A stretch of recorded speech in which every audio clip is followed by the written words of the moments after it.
For more on the significance of the ICJ ruling, let's go to Bruce Fein. He's an attorney specialising in constitutional, international and civil rights law. Bruce, good to see you again. So while this order is legally binding, the court has no police to enforce them. Will Israel engage in the process?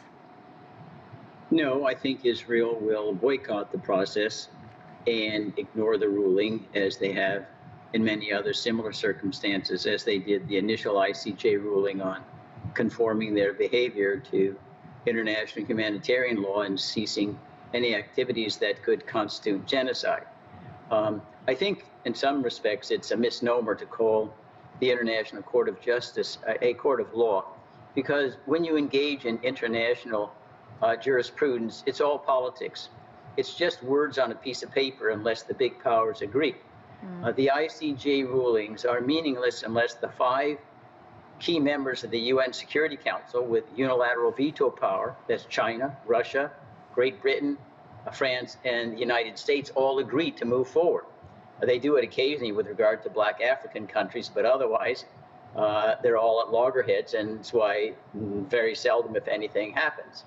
And the United States would surely, if there was an effort to have the UN Security Council try to enforce through military intervention or embargoes the decision of the International Court of Justice, we would veto it, as we have in the past, to protect Israel, and nothing would happen. I say this as a tragedy, but I want the audience to be real.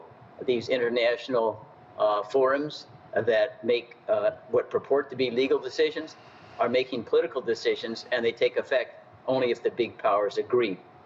So the court ruled that Israel must open the Rafah crossing for humanitarian aid also. That's also to provide unimpeded access to Gaza by investigators and submit a report within a month. I assume that you believe that investigators won't be able to get to Rafah. Is that right? No, there's no way. You know, they'll end up like the world's central kitchen workers. Yeah. Unless Israel agrees, who's going to risk their life? They're walking into the middle of a battlefield. And I think also, and this is what creates such an intractable mess in Gaza, is that in political terms, in Israel itself, even though the International Court of Justice ruling was applauded outside of Israel, in Israel, it strengthens the hand of Netanyahu. The circles surround the government, right, and make it even less likely they'll comply. It doesn't create any political hazard. Netanyahu, Benny Gantz, who's his chief rival, stated clearly, like Netanyahu, we will pay no attention to this whatsoever. Yeah. And I say this not because I take any glee in all the horrors unfolding there, but if you think that you're not going to have me on a year from now and it's going to be the same situation, I think you're living in fairyland. This thing is a stalemate. Nobody has a solution. If we think about the so-called day after, that's supposed to replace the Hamas with a new Palestinian Authority, that's an illusion. It's not going to happen. Any Palestinian that tried to collaborate with Israel after what's happened over the last almost 8 or 9 months would be assassinated. The Palestinians, whatever their dislike of Hamas is, they're preferred to Israelis occupying their territory, ruling over them with no self-determination. So there really isn't any answer to this. It's always said, well, time will produce an answer. Sometimes not. We want to be actually unstarry-eyed. There's been clashes of this sort, higher or lower, ever since 1948.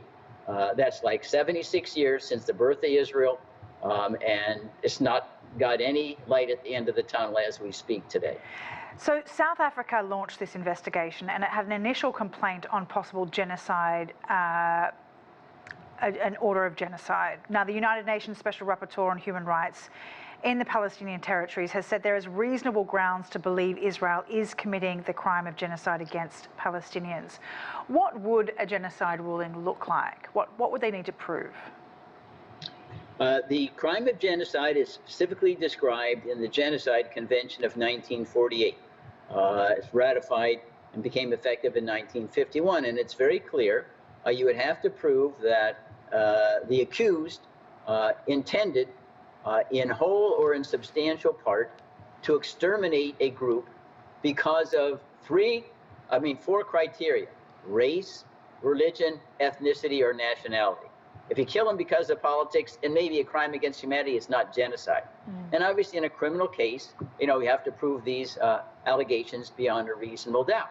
Now, in this case, there are many self-incriminating statements, I believe, from Israeli officials themselves, like the defense minister saying the siege will mean no food, no water, no medicine, no fuel. You can't live without any food and water. So that indicates, an intent to not leave many, if any, survivors there. But he doesn't speak for everybody there. But that is what the crime of genocide is. Anyone can look it up. It's online. Okay. The Genocide Convention in 1948. Intent to kill in whole or in part a group because of their race, religion, nationality, or ethnicity. Benjamin Netanyahu has said that he will not stop the military operation in Gaza until Hamas's military and governing capabilities are completely destroyed. But as you say, this is looking like a pretty dark case in terms of what the ICJ is capable of. Even the US, President Biden, has said that Rafah will be the red line, but the US is doing very little to stop Israel's attacks on Rafah. What is the best case scenario in terms of holding Israel to account under the realistic ideology that you see? Is it sanctions? Can European countries, other countries start adopting sanctions against Israel to try and at least punish it?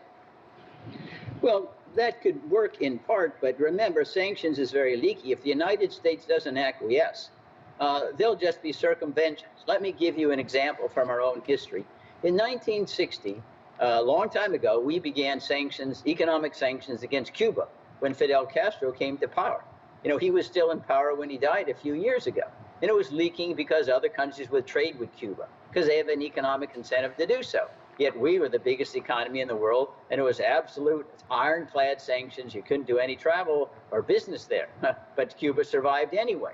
And I don't believe that without the support of the United States, sanctions have any chance of succeeding whatsoever. Think also, analogously, as we speak now, all the enormous sanctions against Russia after the attack in Ukraine. Russia is still fighting. They don't seem to be in bankruptcy. They're selling oil, all sorts of leakages one way or the other.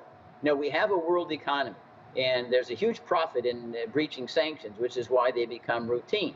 So the best case scenario, in my judgment, would be at least, some kind of temporary truce to permit some kind of real humanitarian aid and exchange of the hostages. But to be candid, I think they're going to go back to warfare as they've been intermittently for 76 years. There are some situations, as tragic as it seems, which are literally insolvable. And you have two peoples, one whose religion says God gave us this territory to us 2,000 years ago, and the other one says, no, God gave us this territory maybe a little less than 2,000 years ago. There's little to compromise between those two rigid views. Just really quickly, Bruce, do you think that Israel is trying to absorb the Palestinian territories?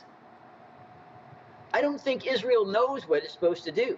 To be candid, when Mr. Netanyahu says, well, victory comes when we defeat Hamas's ability to govern, what does that mean?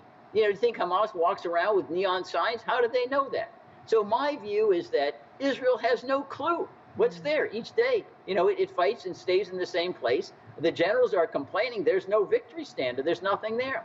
So I don't think they know what to do. And so if you don't know what to do and you're at war, you just keep fighting, which is what's happening. No progress one way or the other. All right. I'll leave it there. Bruce, thank you very much for your insights as always. Bruce Fein. Thank you. For us.